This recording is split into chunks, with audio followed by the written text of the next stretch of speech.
Welcome to the Voice of Retail podcast. My name is Michael LeBlanc, and I am your host. This podcast is produced in conjunction with Retail Council of Canada. Recorded live on the stage at Retail West Conference in Vancouver. Joining me after a brief introduction by RCC's excellent Greg Wilson, Director of Government Affairs in BC, is Cari Covent, Head of Artificial Intelligence and Emerging Technology, Canadian Tire Corporation. Together we explore the importance of taking a holistic approach to embracing AI for retailers, the importance of change management, starting small with automating routine tasks that can ladder up to more comprehensive use case models, and above all, focusing on the customer, solving problems, and being faithful to your brand promise in everything you do with AI in your business. One quick note, Cari and I refer several times to a presentation from Rob Dunlap, IBM's partner and generative AI practice leader, that preceded our session.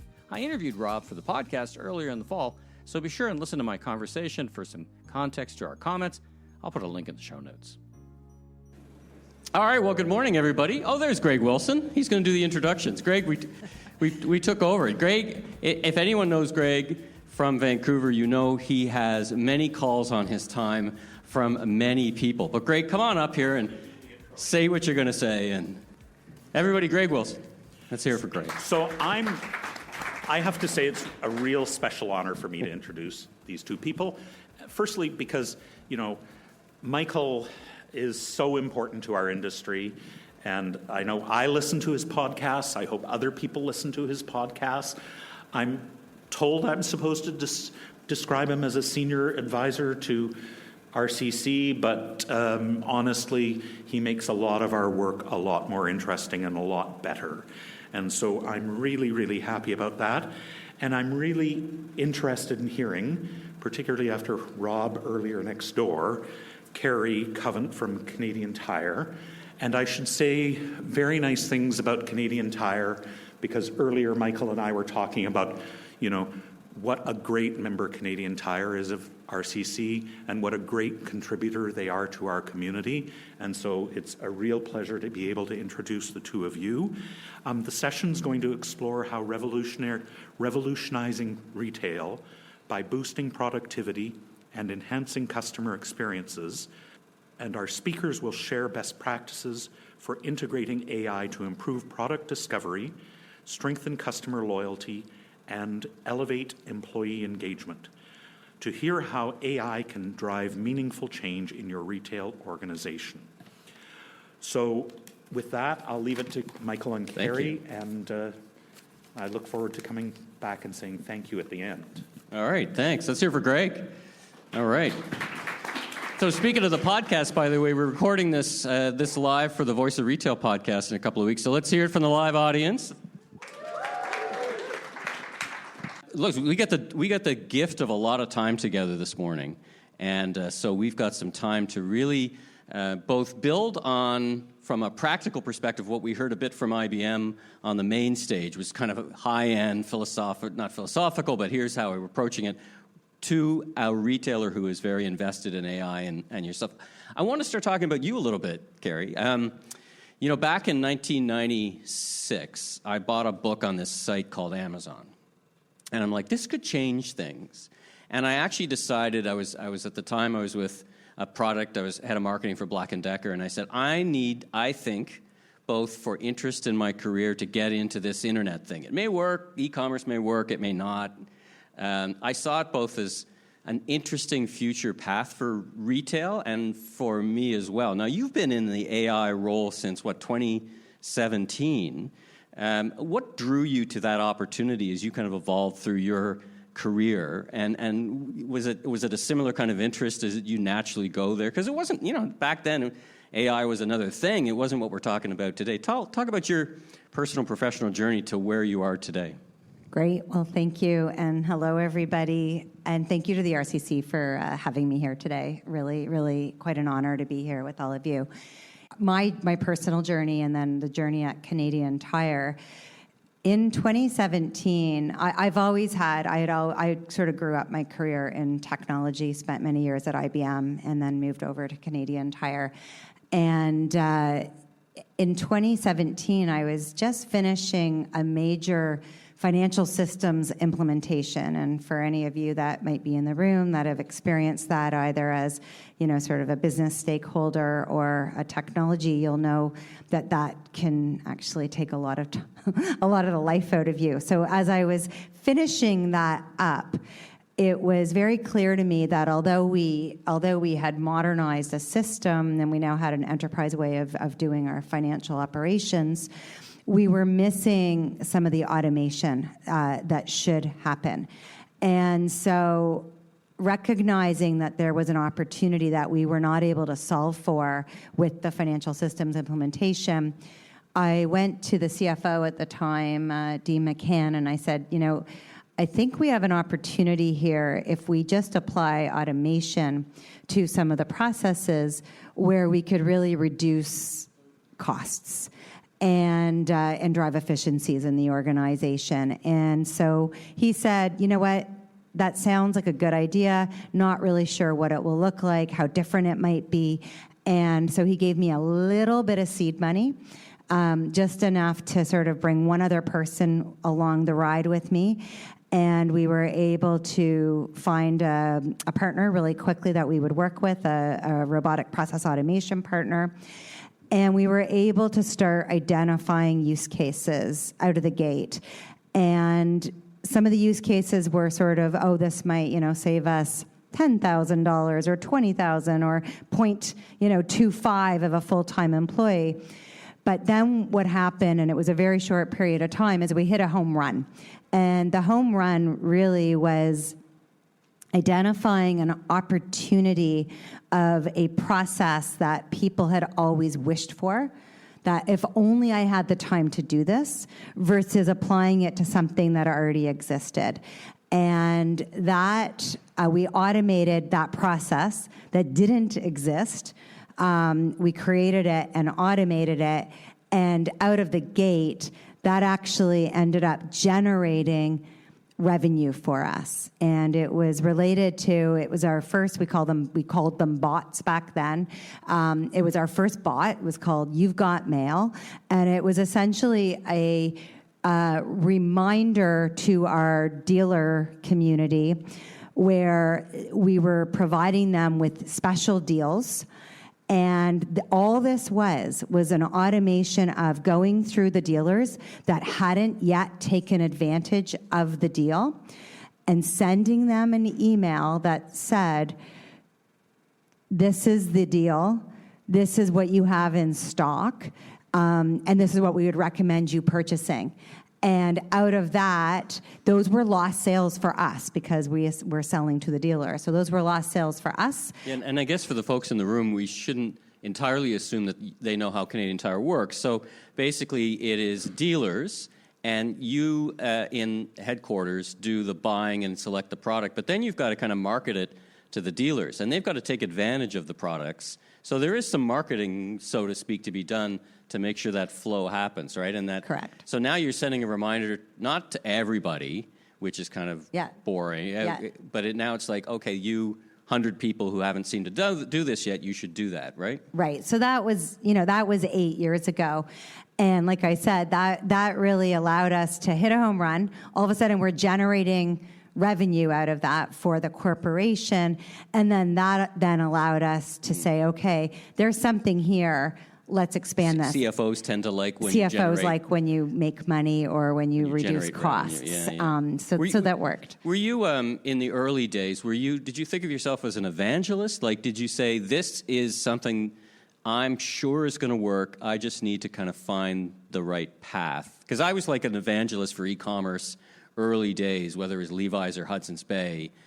You had to do some evangelizing. You're like, well, for e-commerce, it was, you're just going to cannibalize the sales. And I'm like, sure, you can argue with gravity too, but, it took a lot of work and optimism to talk about a new thing. Did you feel like that some days, or how was it for you? Well, I felt like that, and I still feel like that. So it's the mindset in terms of how you approach, and that was basic automation. Obviously, it moved along very quickly to machine learning models, to optimization, operation research, and now most recently to generative AI. So the more opportunities that we have with artificial intelligence, the more we need to help people understand how to use it. It's exactly what Rob had said in his previous remarks, but how to use it, what are the risks, and also where might it be applied. And so even with automation, we dealt with that. And a lot of it was, well, why would we do it that way? We're already doing this way and it works. And so it's really kind of changing the narrative and looking at the opportunities. It's what are the problems that need to be solved, or what are the opportunities that might exist, and using some form of AI as an accelerator to do that, or as a tool. Talk about it at Canadian Tire, the culture that gets the organization so focused on new technologies like that. So I spoke in a different way. I'm sure there'd be lots of people who would go to the CFO and say, I have an idea to make or save money in an organization like yours. It could be like, let's lower the temperature in the stores 0.5 degree and you're going to make a bunch of money. So there'd be a lot of people who would kind of say that one way, shape, or another to the team, lots of great ideas. But it feels to me like both culturally and practically, Canadian Tire is really involved or engaged in the AI discussion from an early days, and we're going to talk about more contemporary. But what is it that drives the organization to think so forward? I mean, the automation in the store makes my life so much, you can flash, the shelf tags, you can do so much great stuff. Talk about that culture behind that. Yeah, I mean, Canadian Tire is a 102-year-old company, and it's rooted in innovation. And, if you think about back in the 50s, there were people on roller skates that were, stocking the shelves. So there's always been the Canadian Tire Money. That was like the most successful loyalty program at that time. And so I would say innovation really runs through the organization, and it's celebrated and it's encouraged strongly. So there's definitely an appreciation for how to do things differently. And in fact, one of the core values is to be innovators and entrepreneurs at our core. And so if you think of this dealer model, you're essentially working with over 500 entrepreneurs. So that as a corporation, you want to make sure that you're instilling the same type of mindset. That's an interesting cultural observation. That your dealers are so entrepreneurial. You've got to be in lockstep with them. You can't be too. I remember I walked into a Canadian Tire store. I was touring some folks from Australia, and pretty quickly they figured out we were not customers. So we met managers and LP people pretty quickly, and I started talking about what they thought about shelf tags were new, and they just got so enthusiastic about how it's making their lives better. Like, I know the philosophy for Canadian Tire is for consumers, but for the dealers as well, right? So I can see that DNA in the organization. Let's talk for a minute how your team is structured. So from 2017, you hired one person. What does it look like today? So today we've got, within my team, I've got AI practitioners, which consist of data scientist, like your sort of typical data scientists, data analysts, data engineers. But we've also got people that are focused on training and change management. We've got people that are focused on finance. So they're accountants by profession, and they're really responsible for identifying the metrics up front and making sure that the business case works all the way through the process. I've got a few neuroscientists on my team, and I brought them on because we really wanted to use their expertise to understand why customers behave the way that they do. And they also came with expertise in human-centered design thinking. So applying that to how we're looking at artificial intelligence. And then I also have the data, all of the data platforms and the data governance. Artificial intelligence can only work if there's data available and if the data has the quality that you need it to have. So that was an important sort of synergy that we put together. Let's talk about structurally. So do you report up, or are you structured in the IT group or the marketing group? And then I want to talk about how there's a lot of people doing a lot of interesting things from a technological perspective at Canadian Tire across the big enterprise. So how do you intersect, and you and your team intersect with them? Okay, so I currently report into the CTO of our organization. That's about a year old. Prior to that, I was reporting into what we had called business architecture. So as we were really moving quickly with AI, we decided that it actually belonged more in the business. And then about a year ago, we made the decision to move it into the technology team. And there's pros and cons for both, quite frankly. But you probably win on the holistic side. We all know what you're doing, but you're part of the tech team. But you guys have a really good connection between the business and the technology. That can't be understated. Yeah, right? yeah. And I would say in the role that I have, I kind of still continue to straddle both. But in terms of the intersection with the business, the approach that we've taken, and I would say it's become and it's had to have become a lot more structured with generative AI. So it's really changed in the last couple of years. And the approach that we've taken is domain by domain. So for example, our customer and brand team has 700 people. So working with their leadership team, making sure that we understand the strategic objectives of that leadership team, how it then maps up to the corporate objectives, and then identifying within their strategic objectives how we might be able to apply artificial intelligence into their roadmap, essentially. So if you have a business roadmap, you would have an artificial intelligence and data roadmap that's in place to support it, no different than you might have a technology roadmap.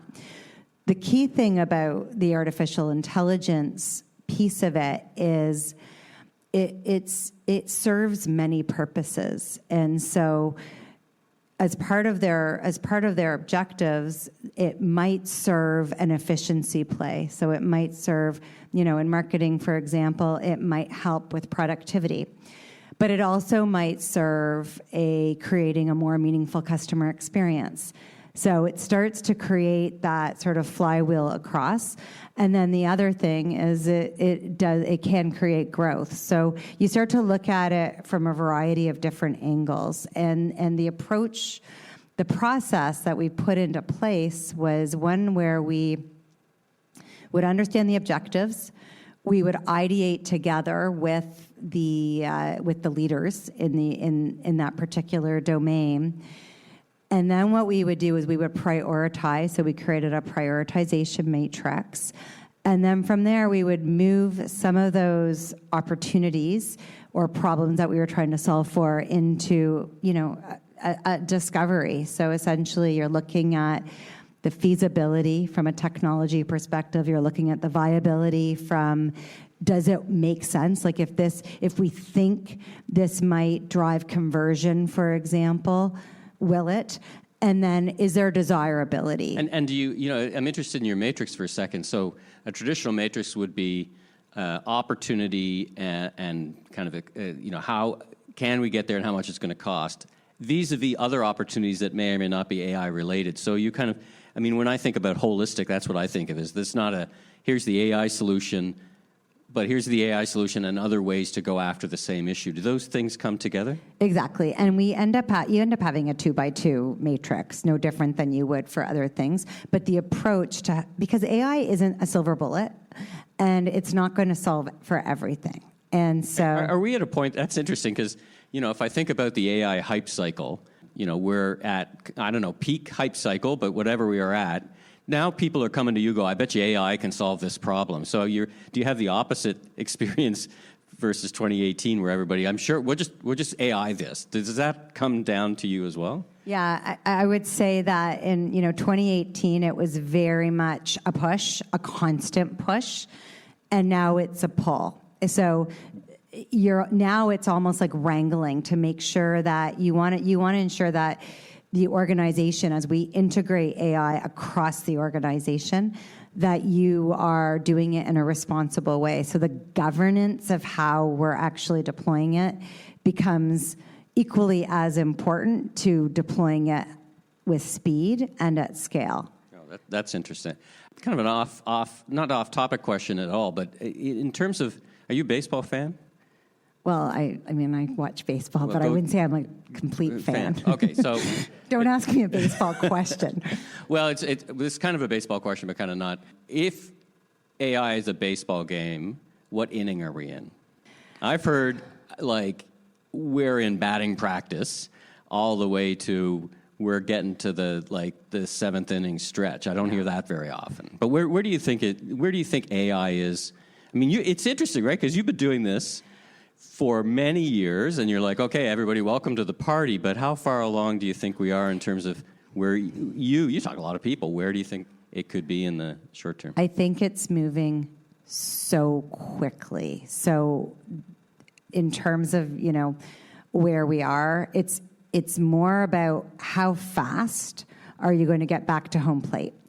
And so if we're at the first base right now, how quickly are we going to get around the bases to home plate? And that is what is changing literally by, the month. And so the pace of change of this technology is different from anything that we've experienced. So the AI trajectory, if you think about traditional AI, that went on for, 60, 70 years. And then all of a sudden in the last 2 years, it's completely exploded.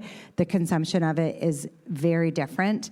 And the opportunity to transform everything that we do as individuals, as professionals, and as citizens within Canada are completely different than they were 2.5 years ago. And what will come, I think people have some hypotheses of what will come, but I don't know that even the real experts, the scientists, the professors at Stanford and MIT, Jeffrey Hinton, they have some. It's all about the speed versus what is actually going to be. And then also the other thing for us here in Canada is how quickly we adopt it. And that is really important for everyone in this room to think about the need for us to embrace and adopt artificial intelligence to improve our productivity, not just within the companies that you work, not just within your personal lives, but for the competitiveness and the prosperity of Canada. Interesting. I think of it as this building blocks. I mean, one of the big building blocks was cloud computing, right? Suddenly we got capacity. It's interesting when I think about it, when I read about some of the big platforms restarting up 3 Mile Island because of all the electricity and power this is all going to take. And you talk to NVIDIA now. NVIDIA this week, the big chip is now a more valuable company than Apple. They've been around a while, but these things are moving fast. Let's get the next kind of phase of our discussion and get into some of the areas where you're making these things happen today. So let's start with the customer experience. So, my experience. I tell you the last story. I walked in the Canadian Tire. So I travel the world with a bunch of microphones, and I checked them. So I needed a big, steady case. And in my mind, I was thinking Pelican case. But then I was a Canadian Tire, and I went down the wrong aisle. But then I found Canadian Tire makes a Pelican case-like product, and it was on deal. It was beautiful. I bought it. How are you working on making that not just me stumbling down the wrong aisle, but a kind of a thing where I might say I need something to protect microphones? Do you have anything like that? Is that in your mind, and how are you thinking about that? Yes, it is, and we've already built something. So what we know to be true is 70% of our customers start online before they go into the store. So that's an important. They don't necessarily purchase online, but they absolutely browse online. And so that's an important element of how we want to reach our customers and start that experience. And if you're not a Canadian Tire customer, you can actually find, do they have stock and in what aisle? Yeah. Which is not new. That's been around. That's a lot of heavy lifting that happened in the years before e-commerce. But yeah, right? Well, yeah, it's happened in the last 5 years, I would say. In terms of your question, though, is we were one of the, I would say, the first retailers, certainly in Canada, but even in North America, to build and productionize a generative AI-powered chatbot. And so if you have the Canadian Tire app on your mobile device, you can go in and you will see something called CT. And CT, C-E-E-T-E-E, will say to you, will essentially nudge you and ask you if you need any help. This was something that we built with Microsoft. We started, so think of generative AI, or not generative AI, but ChatGPT kind of became mainstream and launched to the world in November of 2022. We started this conversation with Microsoft in February of 2023. So very, very quickly, we realized there was a unique opportunity to take a lead and also to leverage a partnership that we had and to really create a more meaningful customer experience. And so we started working with Microsoft. We built a generative AI-powered app, and really what CT is designed to do is to help our customers shop for tires.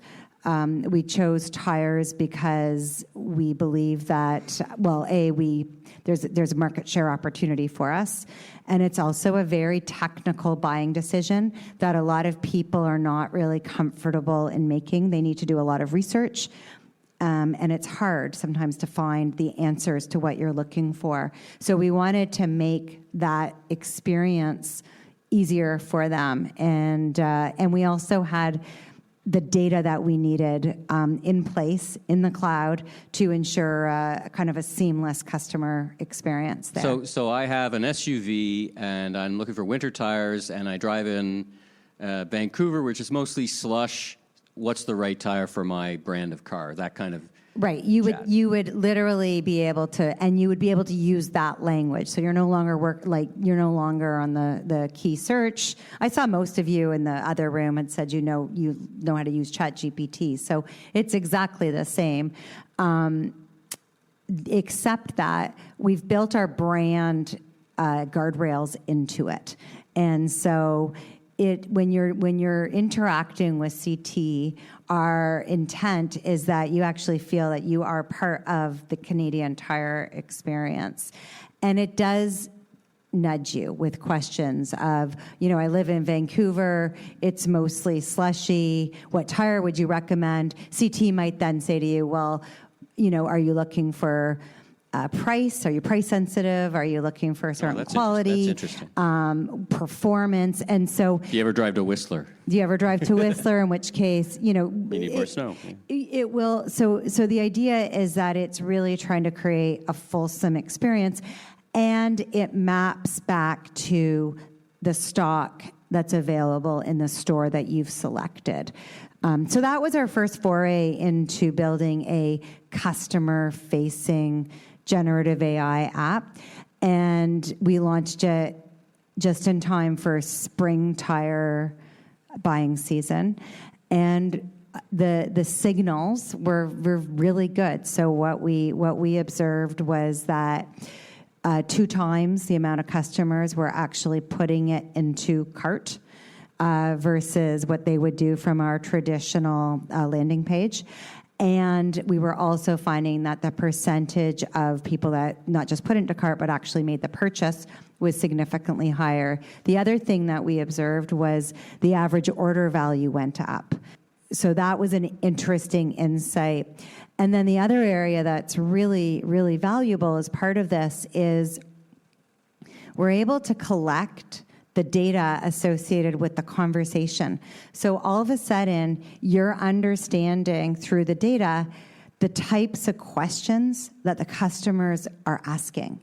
And you're then able to use that into the back stream. So you're able to use that and help your merchandising team, for example, as they're buying, and better train the and AI better train too, right? and better train your associates on the front office. So so the far-reaching value of something like this is far more than just what it might seem by using the app, for example.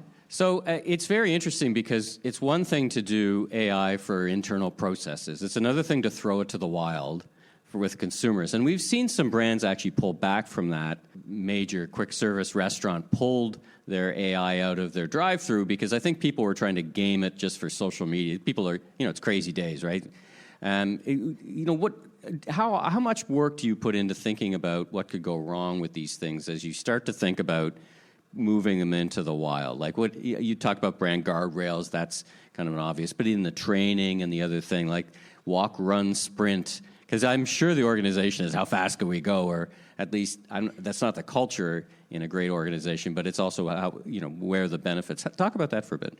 Yeah, I mean, Canadian Tire's brand is probably our most important asset. You can see that's our brand purpose on the slide. And so we're never going to mess with that. And we're going to do everything that we can to ensure that we have all of the right controls relative to data privacy, data security, all of our customer data, the transparency, and also in terms of testing. So the amount of testing that goes into putting something like this out is significant, and it's also ongoing. It doesn't stop because you're constantly learning from the interaction that you have with your customers.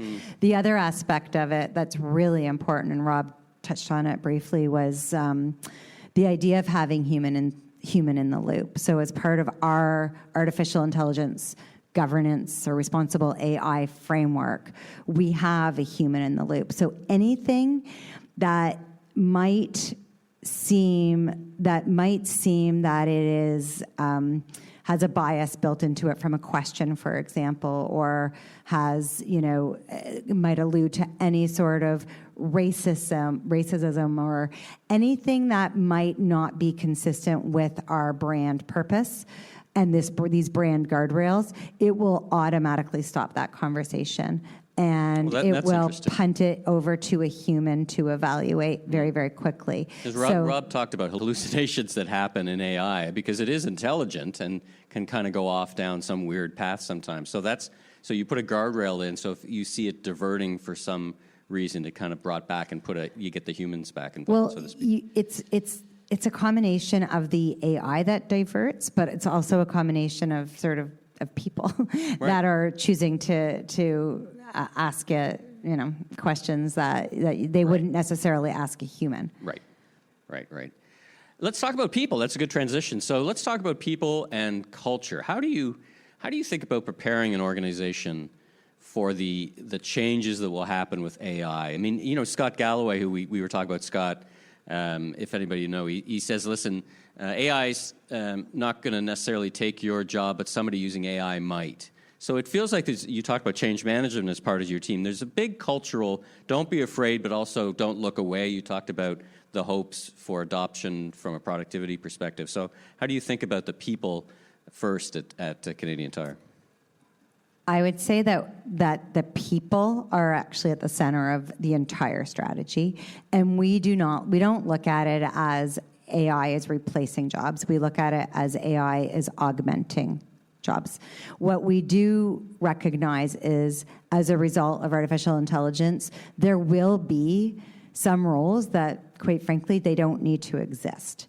But there will also be new roles that come up that you never would have thought of before. And it's just like with any sort of, if you think about the Industrial Revolution, or if you think about the internet, there were jobs that that existed before that do not exist today, but now there's a lot more jobs. And so what we know to be true is that very rarely, or actually never in history, has a technology sort of revolution reduced labor. It actually generally increases it. So that's how we look at it. We're quite optimistic with that.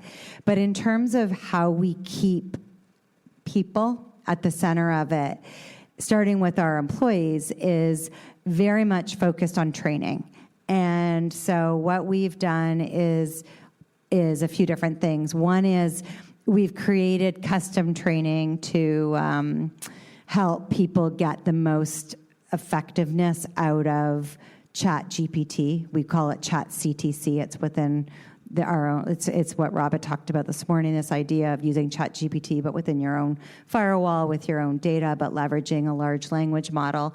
So we have custom training curated by role, by skills, so that people can really get the most out of that prompt engineering.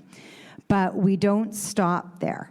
What we also have done is we have moved on to helping the organization think about design-centered, human-centered design thinking.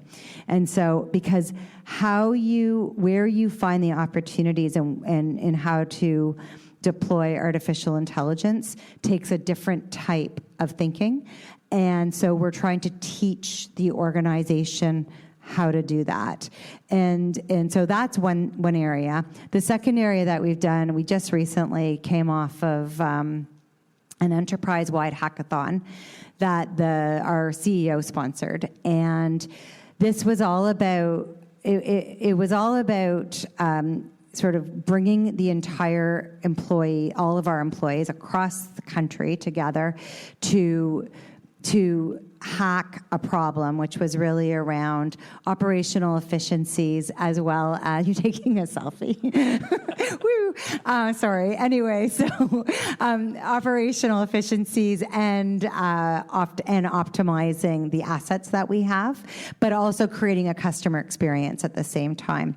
So kicked off this hackathon back in the spring, and then from there, what we did is we ran skilling sessions for the entire summer. So we offered 16 different types of upskilling that people could take. And this was hugely successful because it was interactive. People could choose to take it, or they could just listen to the recording after. We were able to measure who was taking and what they were taking. So you start with sort of a problem that you want to solve for. We came up with some ideas. We ended up soliciting about over 300 ideas on how to solve for that problem. We then reduced it down to 5 main themes, ran all of these upskilling sessions, and then people formed teams. We gave them templates on how do you form the best team. It wasn't just about, let's get, who we think are the smartest IT guys in the room or the smartest finance people. We very much focused on getting a cross-functional team. They formed these cross-functional teams, and we had, a full hackathon solution blitz. And last week, we had the opportunity, so there were 31 teams that started. We narrowed it down to, I think it was 10. And then the 3 finalists got to present last week to senior executives from across the organization and the entire company. So Greg sent out a calendar invite. We had, I think, 2,000 people that joined virtually to watch these presentations. Wow, that's great. And then we had and then one team won.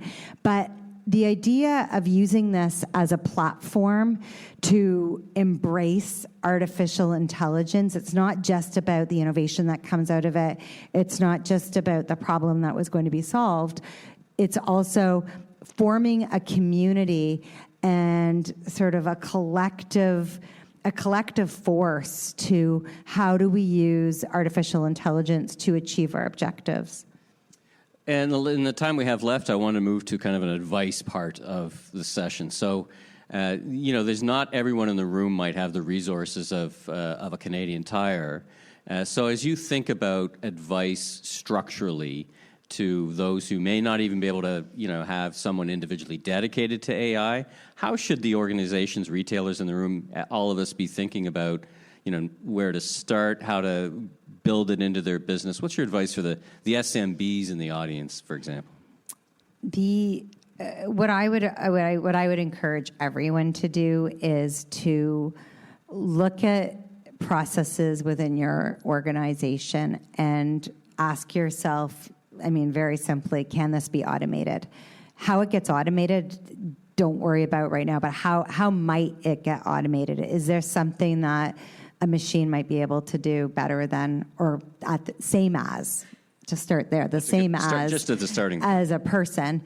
And in which case, what might I be able to do with those people? So I would say just start to take a critical view to how you run your organization and those opportunities.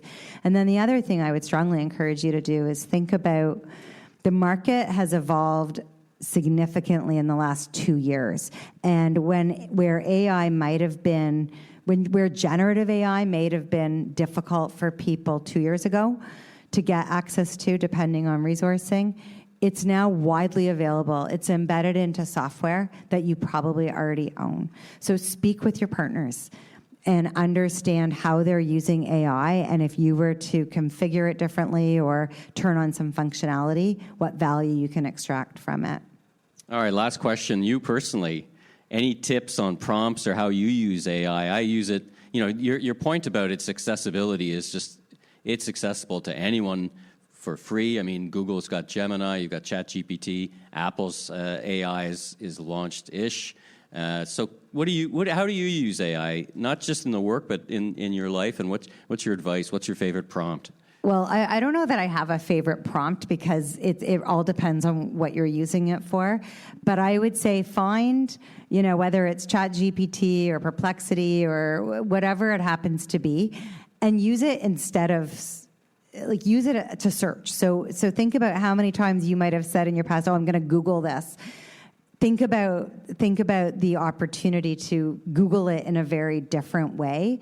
And literally, I'm asking a question. It is an assistant that sits on my shoulder that I am leveraging all day. And if it's at work, it's ChatGPT, and if it's professionally or personally, it's other options. Well, I have to say I use it daily, and in fact, the initial questions for this interview were generated by AI. Perfect. And I have to say, my favorite prompt is acting as a podcast producer. And it is not uncommon for me to go in and grab a press release or a background on an executive and start there. Say, what would you ask this person? And it just creates a starting point from the blank page. So, listen, this has been fantastic. Thanks for your generous time and sharing of what's happening at Canadian Tire and advice for all of us. So thanks so much for joining me. Thanks for having me.